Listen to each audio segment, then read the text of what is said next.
Pakistan entertainment industry से वाबस्ता मारूफ अदाकारा व मेज़बान नादिया खान का कहना है कि यूट्यूबर डकी भाई के केस से नौजवानों को सबक मिलेगा कि शॉर्टकट की बजाय मेहनत करें।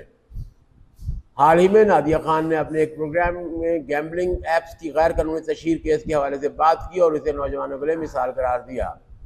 उनका कहना था कि जो लोग कहते हैं कि पाकिस्तान में तो कोई एक्शन नहीं लेगा, यहाँ तो आसानी है, वो देखें कि डकी भाई को कैसे पूछा जा रहा है और रजक भट्ट को भी इंटरपोल के जरिए पाकिस्तान वापस बुलाया जाएगा। ऐसे करोड़ों का क्या फ़ायदा जिससे बेइज्जती और दिल्लत मिले। जो नाम बनाया, फैंस बनाए, वो आपसे खफा हो जाए। दूसरा, डकी भाई को जो माली नुकसान हो रहा है वो आप उसे कैसे पूरा करेंगे।